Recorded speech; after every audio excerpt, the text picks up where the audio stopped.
So, welcome to Northern Powerhouses, our business success stories series of interviews, where we discuss with local business leaders, their backgrounds, their successes and challenges, and what's really driving them forward. So, this afternoon, I'm delighted that we have with us Chris Whitehead, who's director at Freeklime. So, firstly, Chris, thank you for spending a bit of time for us with us. And if you'd like to introduce yourself, Freeklime, what you do, and the wonderful things that you help people with, that'd be wonderful. Yeah, no worries. I'm Chris. I'm 29. I've been working on Freeklime in various forms for 6 years.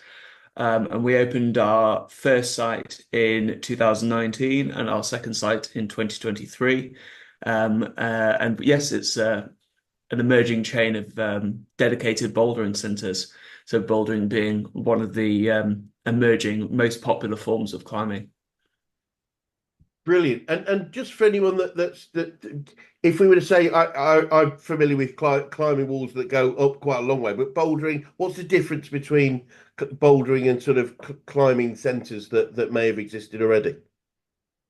Yeah, so bouldering is basically climbing unroped up to a relatively low height, typically around 4 to 4.5 meters. Got you. Yeah, Um, and we climb above soft mats rather than with ropes and harnesses, etc. brilliant. So I guess that makes it quite a lot more accessible in general to people. Exactly, exactly. We had people just walking in today, never climbed before. Maybe they've seen it on the Olympics. They've been inspired by the guys and girls competing in the Olympic Games, and they're wanting to give it a go. And it is certainly the most accessible way into the sport. I watched some of the competition on the Olympics. It's fascinating, they seem like they've done such a great job to make it really sort of quite um, uh, increase the excitement of what they do I mean, speed a key Yeah. thing, a key part of bouldering, or is that the competitive side of it? No. So in short, the Olympic format is split into two disciplines. Yes. So the speed climbing is its own thing, and that's Yeah. all about speed. Yeah. And basically go up like a preset climb, that's the same every time. Yeah. And then there's the combined category, which basically combines what's called sport climbing, which is your conventional climbing with a rope and a harness, etc. Yeah. And then bouldering. So bouldering is like a subset of the combined category, if that Brilliant. makes sense. But Brilliant. I think there's a general consensus that in Paris 24, the format was far superior, whereas in Tokyo 2020, we basically asked athletes to do the speed climbing, the bouldering, and the lead. And a lot of the athletes got injured, and it would be a bit like asking Usain Bolt to do the javelin and the marathon as well as doing his 100 meter sprints. That's the analogy. We're moving in the right direction when it comes to the Olympics. Yeah. Yeah, that makes sense. I'm a big skier, and there's so many different disciplines of skiing. And although one or Yeah. two very good skiers can master all of them, there are typically teams with people, especially specialism in slalom or bump skiing or whatever it would be. Wonderful. Um, well, maybe if we start, Chris, by just if you tell us a little bit more about your background, how you got into business, and why this particular one. Yeah, no worries. So I grew up in North Yorkshire in Harrogate, and way back when a family friend he took me out climbing on the Yorkshire Gritstone, at a Yep. place a lot of people will be familiar with called Brimham Rocks, and I absolutely loved it, and that's kind of framed my life from there on. From there on, so I went to university in Sheffield because it was close proximity to the Peak District, Yes. which is a fantastic area to go climbing, and typically Sheffield's had one of the best, most vibrant climbing scenes in the UK. Yep. And then afterwards, I did a master's degree in Edinburgh, and then went on to work in outdoor retail, and then basically kind of settled on doing a climbing wall. Yeah, and that's kind of the story into it. It was whilst I was doing my master's degree, which was on entrepreneurship and innovation. So I kind of had the exposure to small businesses and startup ventures from that side. And my dad is I guess what you would call like a serial entrepreneur. So he'd started up a lot of businesses in the food sector, and I think he sort of felt that I wasn't particularly cut out for the corporate world, Right. and that maybe doing something in the climbing industry might be better suited to me. So that's kind of how I got into it, and I guess like why this industry is just that thing about like passion, doing Yeah. like if you can do something you love for a living, then you're doing well. I think so. I think that idea, if you love what you do, then you never do a day's work in your life. Then it's Yeah, so relevant, isn't it? yeah, you definitely still do. That's, I know Good what you man. mean. I know what you Yes, Yeah. because it's always. You, I guess it's you, all. you can't get away from doing HR and health and safety stuff, I'm afraid. But yeah, no, you definitely no, it's extremely rewarding, definitely. Yeah, no, it's a very fair point, isn't it? There's always stuff around what you want to do that we probably enjoy less than other parts of it. But Yeah, I yeah, guess the trick over time is certainly something we work with people on is to delegate the stuff that we don't really enjoy. Because I think I said yeah, there's a guy called Brian Tracy who said a long time ago. He said the most successful organisations are the ones where most people spend most of their time doing the three things they really love and they're really good at. If that makes sense. yeah, There's, yeah. That's interesting. there's always stuff we don't, but yeah, but the quicker we get to a point where we delegate most of that, then everyone's happier. I think. Yeah, no, I think you just got to do what you're best at as well. Yes.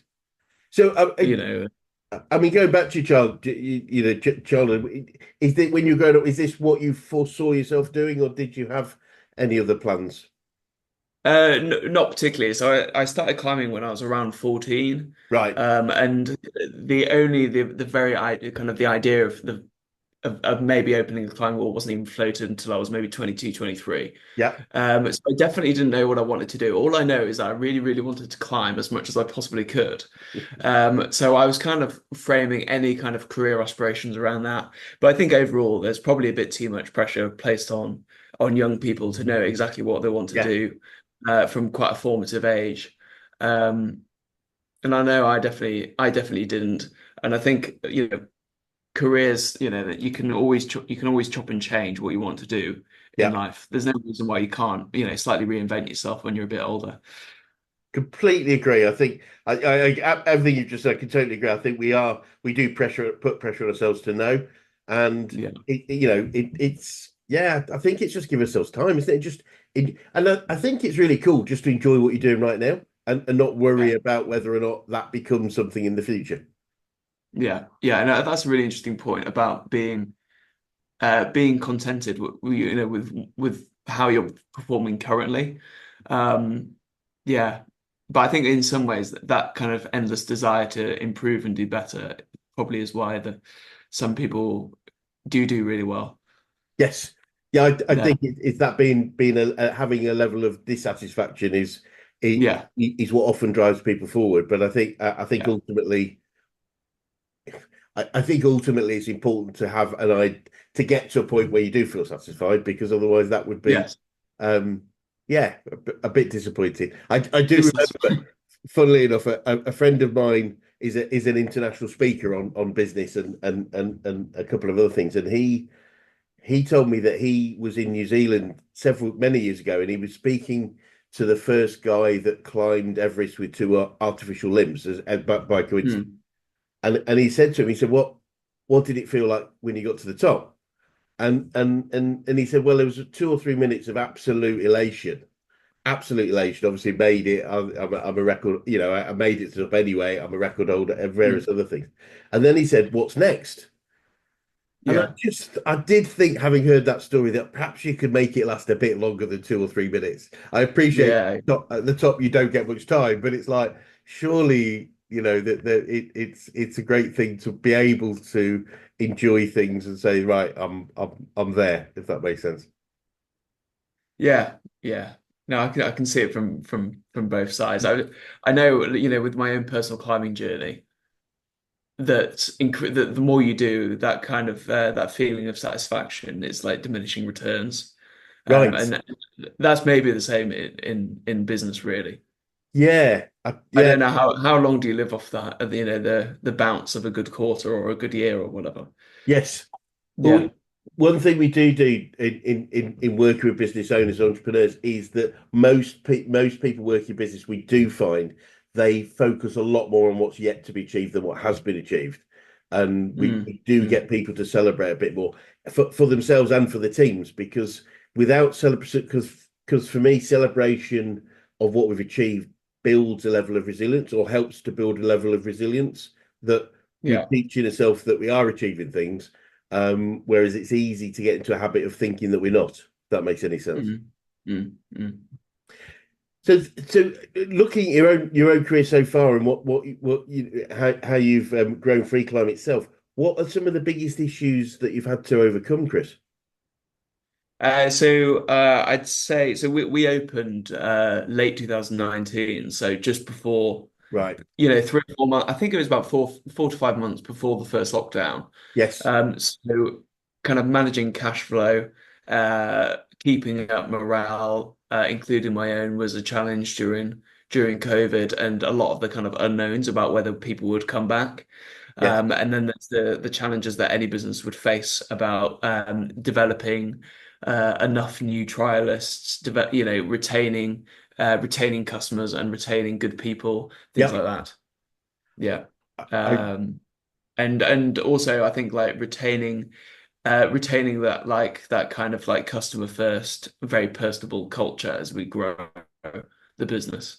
Because with the first site in Huddersfield, I was there 12 hours a day, yeah. able to oversee the day-to-day running and how the customer end, the customer facing side was delivered. But obviously I'm not there now. You can't be in two places at once. Yeah. But yeah, so I think those are probably the main challenges for us.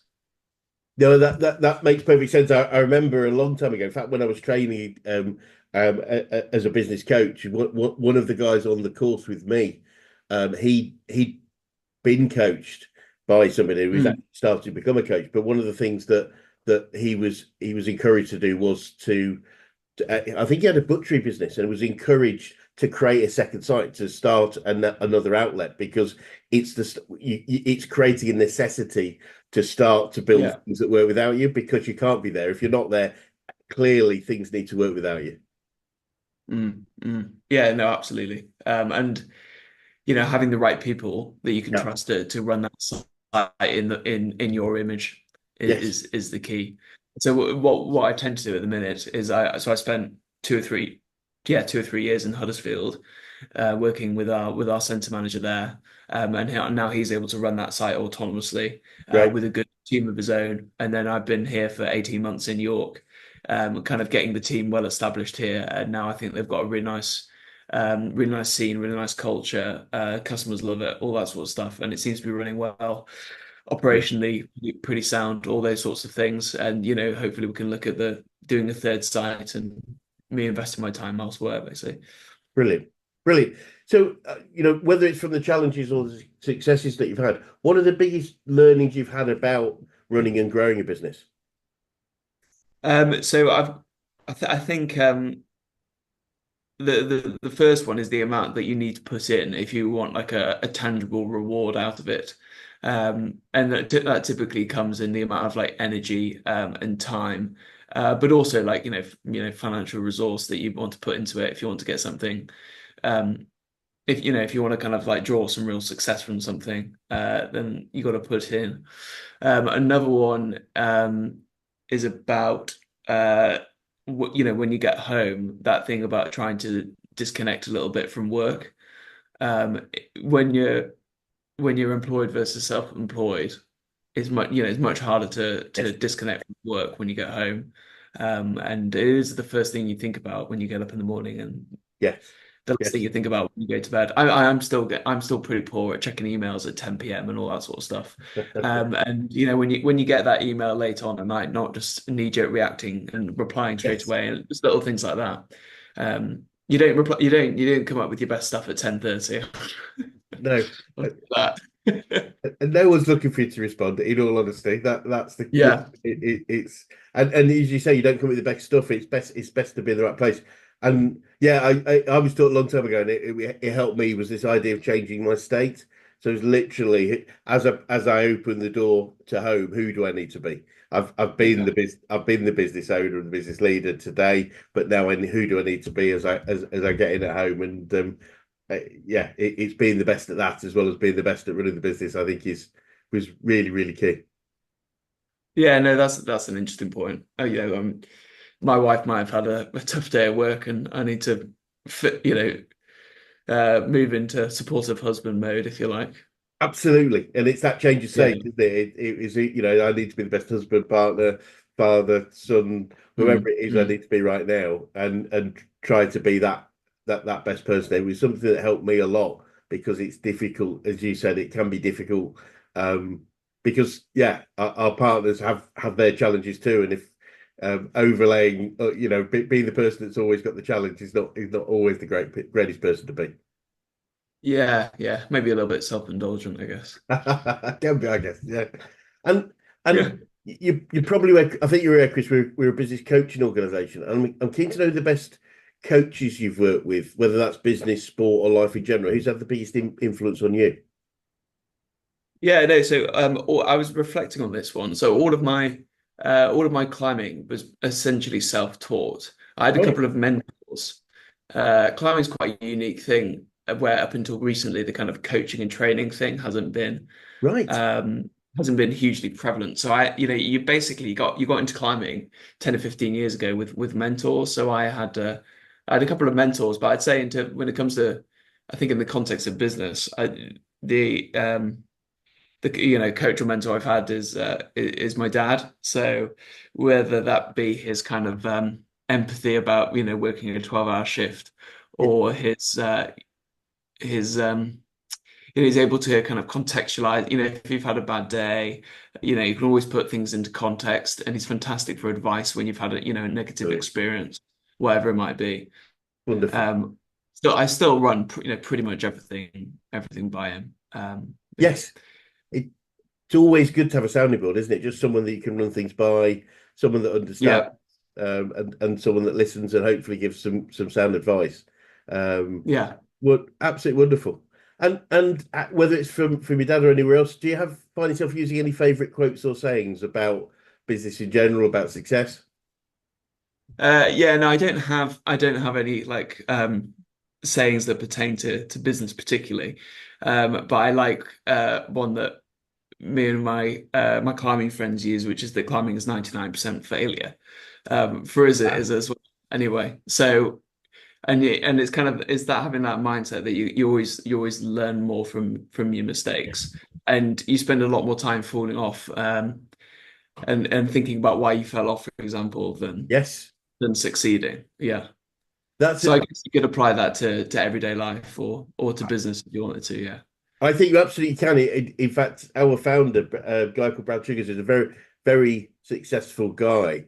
He told me a long time ago that he believes he's successful as he is because he's made more mistakes than anybody else. Not despite it, Mm, but because. And mm. I think it's that willingness to try and to reach that bit further and try different things that's allowed him to be as successful and to grow significantly. So I would feel that fits very much. And there's so many good examples of successful people that have had so many failures, if that makes sense. Yeah.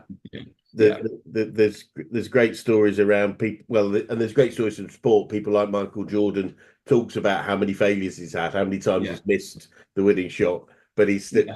but that stood him instead. So I think Yeah. My dad's 63 and he's still making mistakes in business. brilliant. I'm sure he'd admit to that. And I know I definitely do in my late 20s. Absolutely. Every day. I've made some today Me too. where I've reflected and thought, could have done that differently, or whatever it might be. and I think there's a great quote about, and we certainly teach it a lot ourselves, is that if a mistake is the mistake if we learn from it, if we're able Mm. to say, right, what did I do differently? But we do work actually as an organisation with quite with a very experienced and quite a well known athletics coach, a guy called Frank Dick, who was very successful in the 80s and 90s, and is still coaching people now. And one thing he said a while ago that I found really interesting and quite helpful was he said we all typically will review our failures and work out what went wrong so we don't do it again. And Mm, that's very standard. mm, He said, but then he said, if we don't analyze why we won, then if we're not lucky, it's just luck.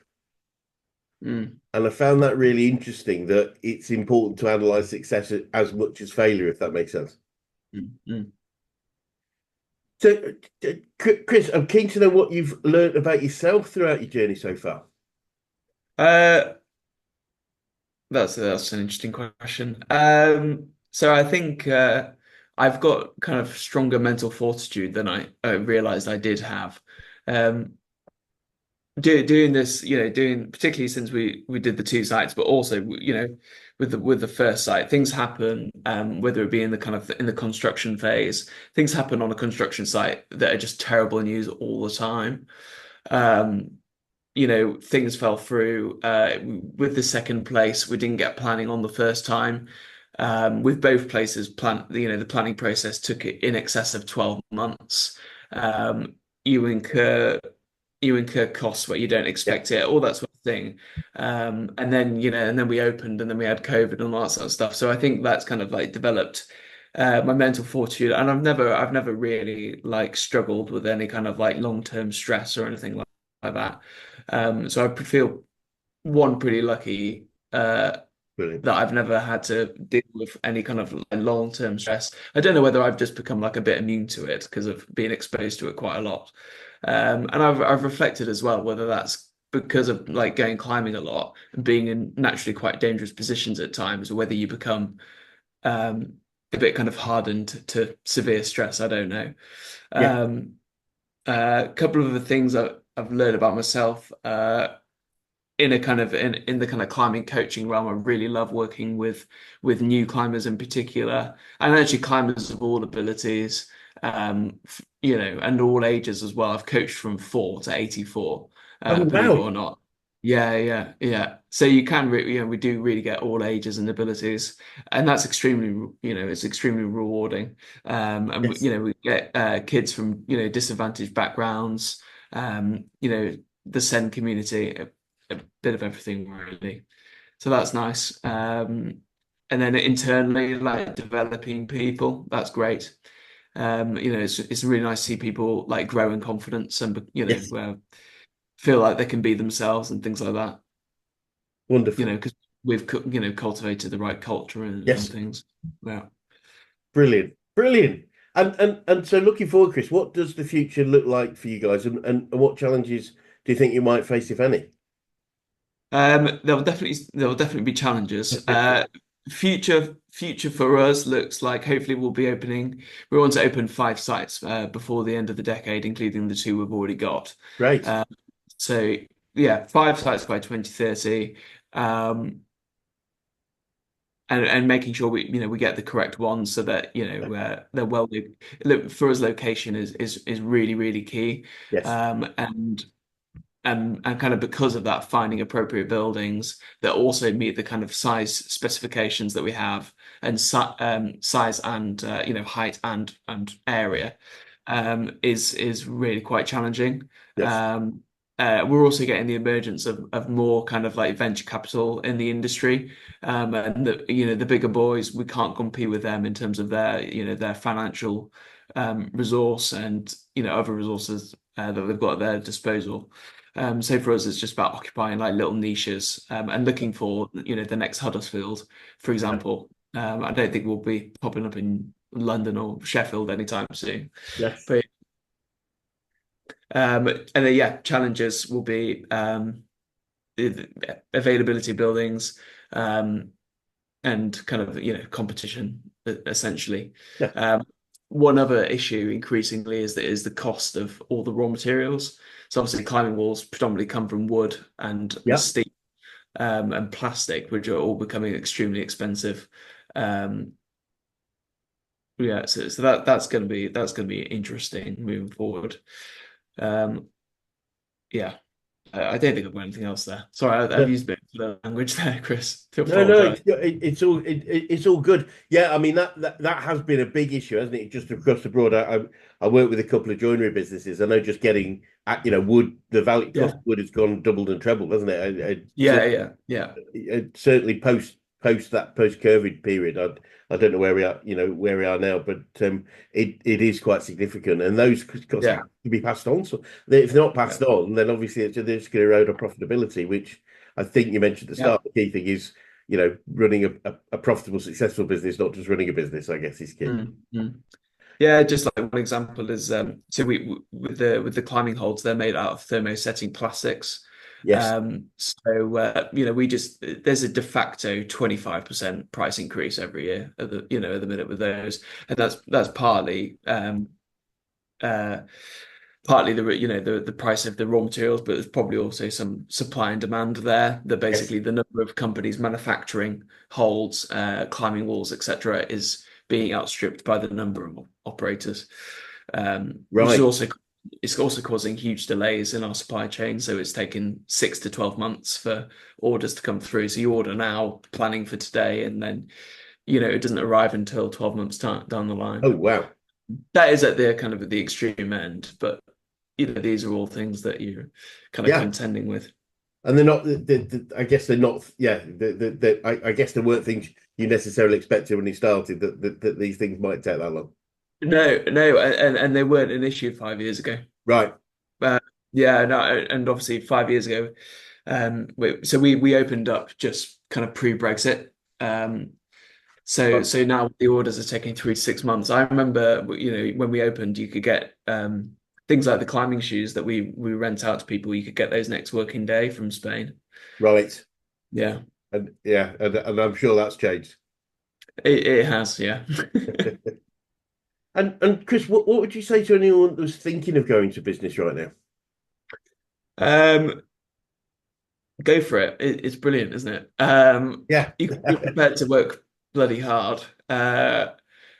And yeah, hopefully you can find something that you're really, really passionate about, because yeah, then it makes all the effort worthwhile. yes, Uh, but it's an extremely rewarding thing. And you're in charge of your own destiny, you're in charge of your own destiny and all that sort of stuff. Um, and I think, when you get through those first couple of years, which are extremely choppy, and you've got to remain really headstrong. Even though York was our second site, there were times where, particularly last year, you're losing quite a substantial amount of money each month. So you've just got to keep your head about you, and yeah, remember that you've done it before. But I mean, that was with the second site, so it is definitely a stressful time, that first 12 months, but you get through it. And you can start to enjoy some of the perks. It's a real thrill when you get your first dividend, and yeah. you can start working a bit more flexibly, and things like that. Absolutely brilliant. But you got to put in the work first. Yes, yes, that is.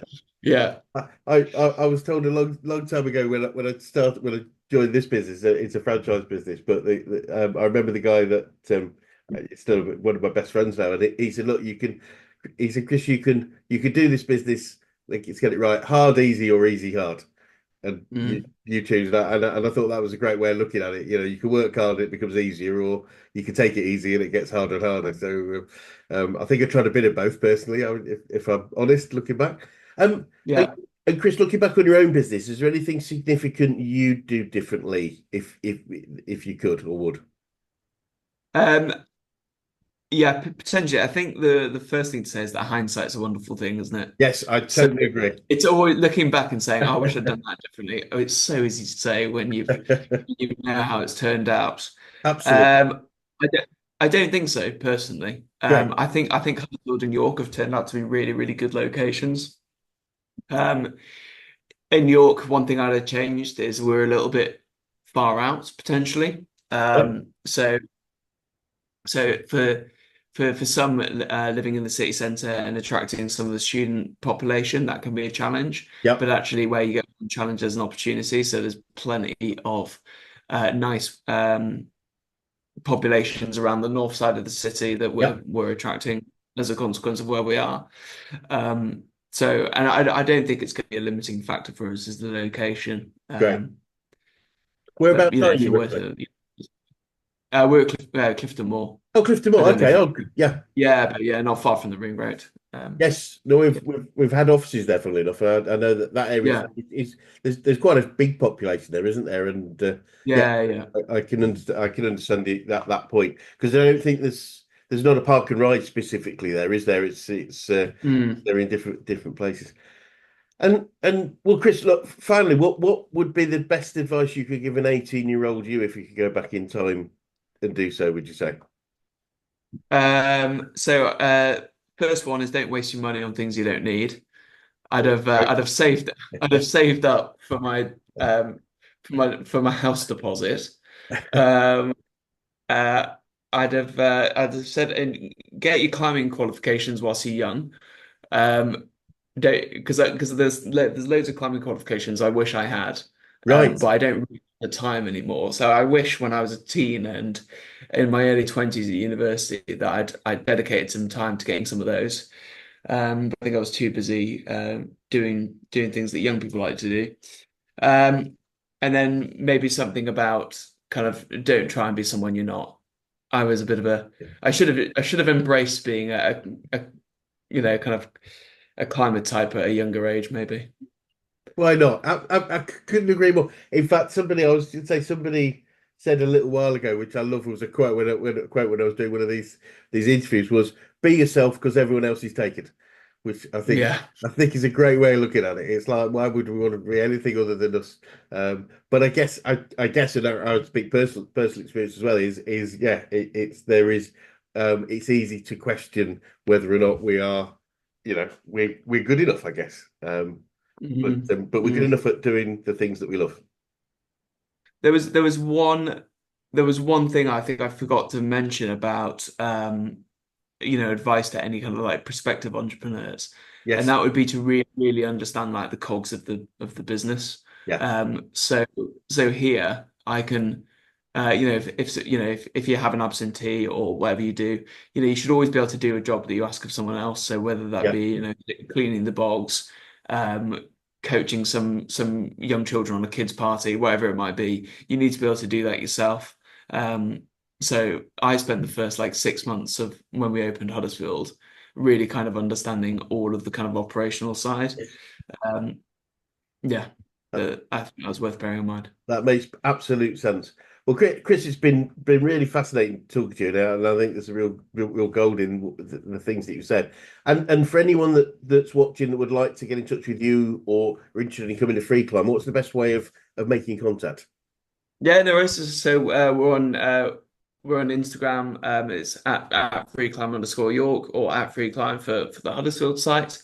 Drop us an email. All of our stuff is on our website, which is freeclimb.co.uk. You can find us on all the channels. You can email me directly. It's chris@freeclimb.co.uk if you've got any kind of business inquiries or whatever it might be. Just get in touch with me directly. Brilliant. Well, look, thank you so much for spending your time with us today, and it'd be great to swing by another 6 to 12 months and just see how things are developed. Maybe we've got an eyes on the next site, etc. But for now, Yeah, thank you so much for your time. yeah, brilliant. Cheers, Chris. Thank you. Thank you.